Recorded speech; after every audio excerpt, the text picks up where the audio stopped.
Hi friends, అందరు ఎలా ఉన్నారు? నేనైతే ఇప్పుడు కొంచెం బెటర్గా ఉన్నాను. రోజుల కంటే కొంచెం థ్రోట్ పెయిన్ ఉండటం వల్ల వాయిస్ డిఫరెంట్గా వస్తుంది. ఏమనుకోకండి, ఓకేనా? అందుకే నేను వీడియో చేయలేకపోతున్నాను. ఏదైనా వీడియో చేద్దాం అనుకుంటున్నాను కానీ వాయిస్ సపోర్ట్ చేయడం లేదు ఫ్రెండ్స్. కొంచెం అందరూ అర్థం చేసుకోండి, సపోర్ట్ చేయండి, ఓకేనా? కొంచెం బాగా కోల్డ్ కఫ్ అయి థ్రోట్ పెయిన్ అయింది ఫ్రెండ్స్. ఫుడ్ కూడా ఇంటేక్ కూడా సరిగ్గా లేక పేరు చూడండి చాలా డల్గా అయిపోయింది ఫ్రెండ్స్. కొంచెం సెట్ అవ్వడానికి టైం పడుతుంది. బట్ ఇప్పుడు ప్రజెంట్ అయితే కొంచెం బెటర్గా ఉన్నా. ఫేస్ అంతా ఒకలాగా అయిపోయింది, స్వెల్లింగ్ వచ్చినట్టు. టాబ్లెట్లు వేసుకుంటున్నాను, అయితే బాగా నిద్ర వస్తుంది. టాబ్లెట్లు అయితే టైం టు టైం వేసుకుంటున్నా కానీ బట్ ఇంటేక్ అయితే మంచిగా లేదు ఫ్రెండ్స్. ఎందుకంటే ఏమన్నా తినాలని చూస్తున్నా కానీ నాకైతే ఈ గొంతు నొప్పి వల్ల ఆకలి అవ్వట్లేదు. ఇంకోటి ఏంటంటే నోరంతా చేదు ఉంది. ఎన్ని కర్రీ చేసుకున్నా నాకు ఫుడ్ మీద ఇంట్రెస్ట్ రావట్లేదు. కానీ మా మమ్మీ పాపం అవి ఇవి చాలా చేసి పెడుతుంది కానీ నాకైతే ఫుడ్ మీద ఇంట్రెస్ట్ రావట్లేదు ఫ్రెండ్స్. అందుకే సరిగ్గా తినలేకపోతున్నా. రోజుల కంటే కొంచెం ఎక్కువ ఈరోజు తీసుకొని కొంచెం తిన్నాను. రోజు తినలేకపోతున్నా కానీ ఈరోజు అలా 2 ముద్దలే తిన్నాను. ఎందుకంటే కొంచెం పెయిన్ తగ్గింది కాబట్టి. నిన్న వాయిస్ వచ్చింది కానీ ఈరోజు అసలు ఇంకా వాయిస్ పోయింది, అసలు అవ్వట్లేదు. నేను ఎక్కడికి కూడా వెళ్ళలేకపోతున్నా. కొంచెం ఇలా ఈరోజు మాట్లాడదామని చెప్పేసి వీడియో అయితే చేస్తున్నా. నా గురించి మీకు అప్డేట్ ఇద్దామని చెప్పేసి. చాలామంది నేను ఒక చెట్లు అవి ఏంటో చెప్పండి అని చెప్పి చేశాను కదా వీడియో, అవన్నీ అడుగుతున్నారు. అది కొంచెం వాయిస్ వచ్చిన తర్వాత ఒక్కొక్కటి డీటెయిల్గా పిక్లకు పెట్టి అదొక వీడియో తీస్తాను ఫ్రెండ్స్, ఓకేనా? ఏదేమైనప్పటికీ పోయిన సంవత్సరం సేమ్ ఇదే టైంకి నేను సిక్ అయ్యాను. బట్ డేట్ డిఫరెన్స్ కానీ మంత్ అయితే సేమ్ మంత్. కరెక్ట్గా ఆగస్ట్ 18 తమ్ముడు బర్త్డేకి అనమాట. ఇక్కడ లేను ఆ టైంలో, హైదరాబాద్లో జాబ్లో ఉన్నా నేను. ఆ టైంలో అనుకున్నాను అనమాట, మా తమ్ముడు బర్త్డేకి రాండి చేయాలి అన్నీ అనుకున్నా. నైట్ డ్యూటీలో ఉండే. దానికి ముందు రోజు నుంచే 2 డేస్ నుంచే అసలు హెల్త్ బాగుండట్లేదు కానీ సరే సెట్ అవుతుంది అన్నట్టు నేను అనుకున్నా. ఏమైందో ఏమో కానీ సెట్ అవ్వలేదు.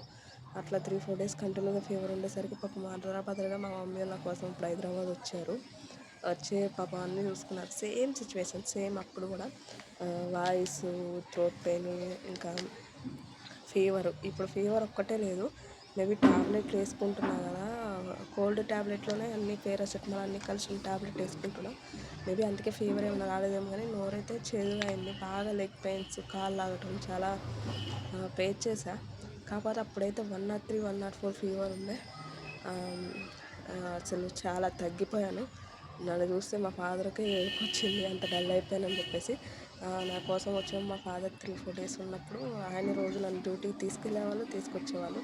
బాగోకపోయినా తినలేకపోయేదాన్ని. మా మమ్మీ వాళ్ళు వచ్చిన తర్వాత అక్కడ కూడా 4 డేస్ తర్వాత 5th డేకి తిన్నా.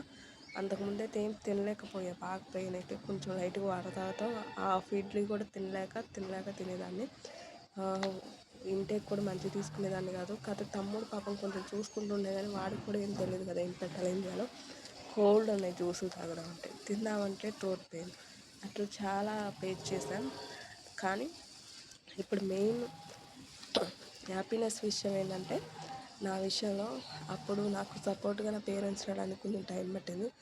ఇప్పుడు ఏంటంటే నేను నా ఇంటి దగ్గరే ఉన్నాను కాబట్టి నాకు ఏది అవసరమైనా డాడీ తీసుకొస్తాడు, మమ్మీ ఇంట్లో కుకింగ్ చేసి పెడుతుంది. ఏమన్నా కావాలి అని చెప్పి అడిగినా కూడా తమ్ముడు తీసుకొస్తాడనమాట. ఆ విషయంలో అయితే నేను సో లక్కీ. నవ్వుదామని చూస్తున్నా కానీ నా హార్ట్ఫుల్గా రావట్లేదు, ఎందుకంటే హెల్త్ సపోర్ట్ చేయట్లేదు. ఫేస్లో ఉన్న డల్నెస్ వల్ల స్మైల్ కూడా అది డ్యామేజ్ చేసేస్తుంది ఫ్రెండ్స్. అదే అనమాట, మీకు ఇది అప్డేట్ ఇద్దామని వీడియో చేస్తున్నాను, అంతకు మించి ఏం లేదు. అస్సలు సపోర్ట్ చేయట్లేదు. 21 దాకా బిజీ ఉన్నానన్నా కానీ ఆ బిజీ కంటే నా హెల్త్ వల్ల సపోర్ట్ చేయక నేను డల్ అయింది చాలా ఎక్కువ ఉంది ఫ్రెండ్స్. అసలు కష్టంగా ఉంది, అయినా మాట్లాడుతున్నాను అనమాట. ఇది కూడా పైన సెరస్ పైనకి వచ్చే కింద కొంచెం సౌండ్స్ అవి ఉన్నాయని చెప్పి అటు ఇటు ఇప్పుడు పంట టైం కదా, వాళ్ళ వాయిస్లు వీళ్ళ వాయిస్లు వినిపిస్తాయని పైనకు వచ్చి వీడియో చేస్తున్నా. మీకు నాకు తెలుసు వీడియోలో వాయిస్ కూడా స్లోగా అనిపిస్తుంది, ఏమనుకోకండి. ఏదేమైనా పాపం మా మమ్మీ చాలా బాగా చూసుకుంటుంది. చాలా ఐటమ్స్ చేస్తుంది, ఏదో ఒకటి కర్రీలు పికిల్స్, కానీ నాకు ఇంట్రెస్ట్ రావట్లేదు. నేను సరిగ్గా తినట్లేదు, నా ఫీల్ అవుతుంది. మా డాడీ నా హెల్త్ సెట్ కాని పాపం తపన పడుతూ ఉన్నాడు. నాకు తెలిసిన వాళ్ళు కూడా అమ్ముడు నీకు ఎలా ఉందని చెప్పి అడుగుతూ ఉన్నారు. రోజు కంటే ఈరోజు బెటరేనండి, చాలా కొంచెం పర్వాలేదు. వీడియోస్ మన అన్న వాళ్ళ వెడ్డింగ్ యానివర్సరీ వీడియోలో కూడా మొత్తం కోల్డ్తోనే మాట్లాడాను నేను. నిన్న కూడా మంచిగా అక్కడ మొత్తం వీడియో తీసి వాళ్ళకు మంచిగా ఎడిట్ చేసి మంచి మంచి మాటలు చెప్పాలనుకున్న వాళ్ళ గురించి. కానీ అక్కడ అసలు నాకు ట్యాబ్లెట్లు వేసుకోకపోయినా, నేను మార్నింగ్ వేసుకున్నా, నైట్కి వేసుకున్నా కానీ వేసుకోకపోయినా మొన్న నైట్ మొత్తం వల్ల నేను బాగా వీక్గా ఉండి ఏం చేయలేకపోయాను అనమాట. కనీసం వాళ్ళు అక్క వాళ్ళు ఫోటో దిగమన్నా కూడా దిగడానికి కూడా నాకు ఓపిక రాలేదు. అందుకే నేను ఫోటో కూడా దిగలేదు ఫ్రెండ్స్. ఫుడ్ కూడా సరిగ్గా తినలేకపోయినా, అన్నీ నాకు ఇష్టమైనవి ఉన్నప్పటికీ బాడీ సపోర్ట్ చేయకుండా, హెల్త్ సపోర్ట్ చేయకుండా మనం తినలేదు కదండి. ఎవరితో మాట్లాడలేకపోయాను, తినలేకపోయాను. ఏదో అలా పాపం పిలిచినప్పుడు అక్క వాళ్ళు వెళ్తే వాళ్ళు సంతోషపడతారని వాళ్ళ సంతోషం కోసం వెళ్ళాను, కానీ వెళ్ళటానికి కూడా ఓపిక లేదు. ఈరోజైతే better friends. Thank you so much for ever supporting always. కొంతమంది బ్యాడ్ కామెంట్స్ పెడతారు, కొంతమంది గుడ్ కామెంట్స్ పెడతారు. నేనైతే ఏ కామెంట్ని పట్టించుకోను. మంచిదాన్ని అయితే హ్యాపీ ఫీల్ అవుతా, చెడుదాన్ని అయితే ఇంకా నేనేమన్నా ఇంప్రూవ్ చేసుకోవాలని చూసుకుంటా. కానీ జనం అనేది ఏది పట్టించుకుంటే మన జీవితంలో మనం పైకి ఎదగలేం కదా ఫ్రెండ్స్. ఓకేనా, ఇంకా నాకు మాట్లాడితే ఉన్న వాయిస్ కూడా పోయేటట్టుంది. Okay friends, thank you for supporting. కొంచెం వాయిస్ వచ్చి కొంచెం సెట్ అయిన తర్వాత నేను వీడియోస్ పెడతాను. ఈ లోపలే ఉన్న వీడియోస్ చేస్తే మళ్ళీ మీకు ఇస్తాను. నాకు తెలిసి రేపు పూర్తిగా క్యూర్ అవుతుందని నేను అనుకుంటున్నా. Okay friends, thank you for watching my video. Like, share, comment, subscribe. Until then, bye bye friends.